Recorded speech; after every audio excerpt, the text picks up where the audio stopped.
Lily's smile faded when Karen took her school away, but her daddy, the sheriff, swore to bring it back. Before watching the video, comment below from which country you are watching and press the subscribe button. Sheriff Tom Grayson was a big man with a hard face, the kind people did not mess with. But every morning when he looked at his 5-year-old daughter Lily, his eyes softened. Lily was his world. She had big brown eyes and a smile that could light up the darkest day. She could not walk. Cerebral palsy kept her in a wheelchair, but to Tom, she was perfect. 2 years ago, her mom died in a car accident, and since then, it was just the two of them. Against everything, Lily loved school. She would chatter about her friends, her teacher, and the little drawings she made. Tom lived for those moments. That morning started like any other. Tom pulled up to the small private school in their neighborhood, run by the homeowner association. Lily was excited, clutching her backpack with her tiny hands. "Daddy, I'm going to show Miss Emily my new picture," she said, her voice bright. Tom grinned, lifting her wheelchair out of the truck. "She is going to love it, sweetheart," he said, kissing her forehead. He wheeled her toward the gate, feeling proud of how brave she was. Then Karen showed up. She was the homeowner association president, a woman with sharp eyes and a sharper tongue. Everyone knew her. She made rules about everything from grass height to mailbox colors. Today she marched out of the school office, arms crossed, her lips tight. "Sheriff Grayson," she said, like his title was a joke. "Your daughter cannot come in." Tom froze. "What are you talking about?" he asked, keeping his voice steady. Lily looked up, confused. Karen pointed at the wheelchair. "That thing disrupts the aesthetic. It is not safe for the other kids. They get uncomfortable. She does not belong here." Her words were cold, like she was talking about a broken toy, not a little girl. She waved a paper, some homeowner association rule. She twisted to fit her story. "I am in charge. She is out." Tom's chest tightened. He wanted to yell to grab that paper and tear it up, but Lily was watching. "Karen, she is 5. She loves this place. You cannot do this," he said, trying to stay calm. "I can, and I did." Karen snapped. "Take her home." She turned and walked away, her heels clicking on the pavement. Lily's lip trembled. She looked at her dad, her big eyes filling with tears. "Daddy, why do not they like me?" she whispered. Her voice broke something inside Tom. He knelt beside her, brushing her hair back. "They are wrong. Baby, you are amazing. I will fix this, I promise," he said, his throat tight. But as he wheeled her back to the truck, her soft sobs cut him deeper than any knife. He strapped her in his hands, shaking, fighting the rage, boiling. Under his skin, he was a sheriff. People respected him, feared him, but right now he felt helpless. Back home, Lily would not look at him. She sat by the window, staring at nothing. "Am I bad, Daddy?" she asked, so quiet he almost missed it. Tom's heart shattered. He scooped her up, holding her close. "No, Lily, you're the best thing in my life. They are the bad ones, not you," he said, his voice cracking. She buried her face in his chest, and he felt her tears soak his shirt. That night Tom could not sleep. He kept seeing Lily's face, hearing her question. He had spent years locking up thieves and drunks. But this was worse. Karen did not just break a rule. She broke his little girl's spirit. He stared at his sheriff's badge on the table, then at Lily's empty wheelchair by her bed. He was not just her dad. It was the law, and he would make this right. By morning, Tom had a plan. He would fight Karen with everything he had. Not just for Lily, but for the little girl who still believed her daddy could fix anything. He did not know how yet, but he would make her smile again, even if it meant tearing down Karen's whole world to do it. Sheriff Tom Grayson was not a man who begged. He had faced down criminals with guns. But now, he stood in the homeowner association meeting room, hat in hand, asking for his daughter. The board sat around a long table, Karen at the head, her chin high like she owned the world. Tom took a deep breath. "Lily just a kid," he said, his voice low but firm. "She is not hurting anyone. Let her." Back in school, Karen smirked, leaning back in her chair. Your daughter is a problem, Sheriff. That wheelchair clanks around, distracts everyone. We have got standards. The others nodded, one even laughing. Maybe she would fit better somewhere else. A man said, eyeing Tom like he was dirt. Not our fault she is like that. Tom's fists clenched. He wanted to flip the table, but he thought of Lily's face. She is 5, he said, almost pleading. She deserves this. Karen stood cutting him off. I make the rules here, not you. Take your sob story somewhere else. Her words slapped him hard. The board snickered as he left, their voices echoing behind him. He had never felt so small, not as a sheriff, not as a man. At home, things got worse. Lily used to fill the house with giggles, rolling her wheelchair around, chasing their old dog, Max. Now she was quiet, too quiet. Tom found her in her room, staring at her crayons, but not drawing. Hey, sweetheart, he said, sitting beside her.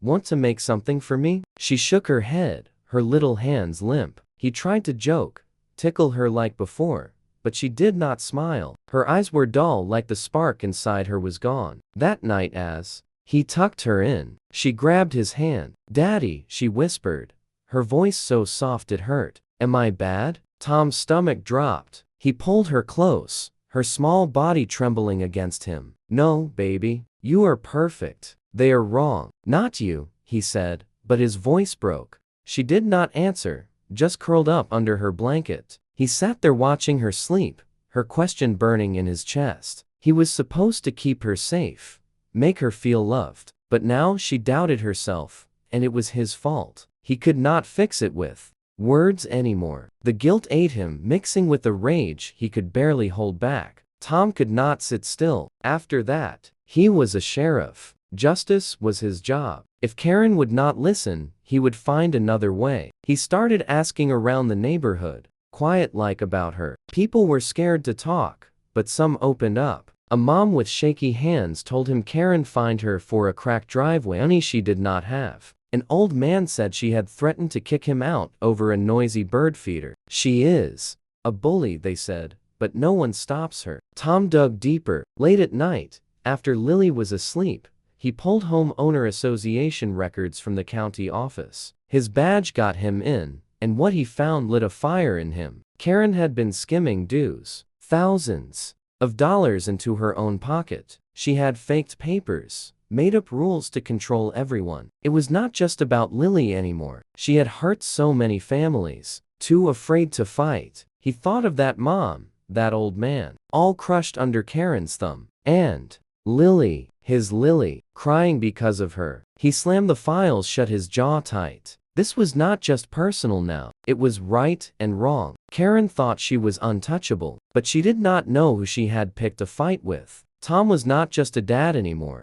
He was the law. He would take her down, not just for his little girl, but for every soul she had stepped on. He looked at Lily's wheelchair by the door, her tiny shoes next to it. I am done asking, he muttered to himself. You are finished, Karen Sheriff. Tom Grayson stood in the courtroom, his uniform crisp, but his hands shaking. He had filed the lawsuit against Karen using every bit of evidence he had found. Stolen homeowner association, money, fake rules, all of it. Now it was time to face her. The judge watched from the bench, and the room was packed with neighbors who had finally found their courage. Karen sat there smug, her arms crossed, like she had already won. But Tom was not here as a sheriff today. He was here as Lily's dad. He stepped to the stand, his voice rough but steady. My daughter is 5, he started, looking right at Karen. She has got cerebral palsy, uses a wheelchair. To me, she is not a burden. She is my hero. She smiles through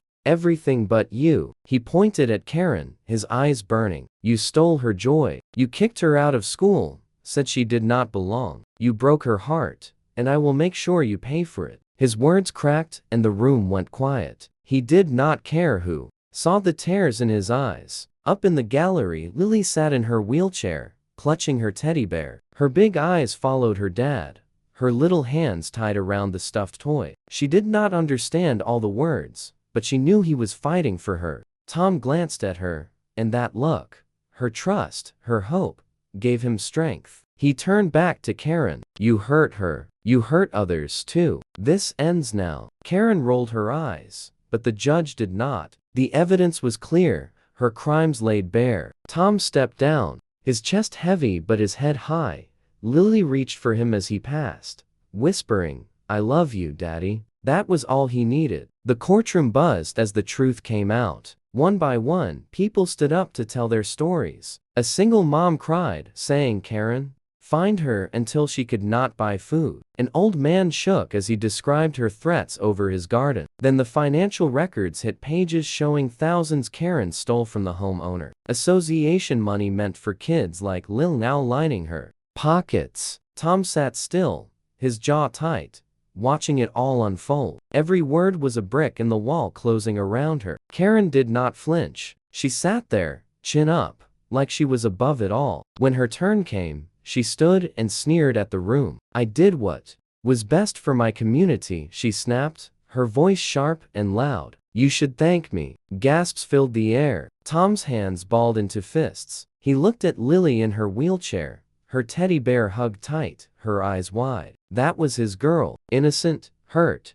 by this woman pride. The judge stared at Karen, then at Lily. His face softened. "You abused your power," he said, his voice heavy. "You stole, you lied, you crushed people. That little girl up there," he nodded at Lily, "she is the heart of this case." Lily tilted, her head not understanding, but Tom's throat burned with tears. The judge kept going. "For embezzlement and discrimination, you are going to jail. 3 years and a fine. $1.50 to pay back every family you hurt." Karen's face fell, her arrogance gone. She stumbled as they cuffed her, led her away. Tom looked at Lily, her small hand waving at him. "We won, Daddy," she whispered. He nodded, tears spilling. Justice was not just the sentence, it was her smile coming back. The courtroom was still. As the guards pulled Karen away, her head hung low, the fight gone from her. Sheriff Tom Grayson stood by the front row,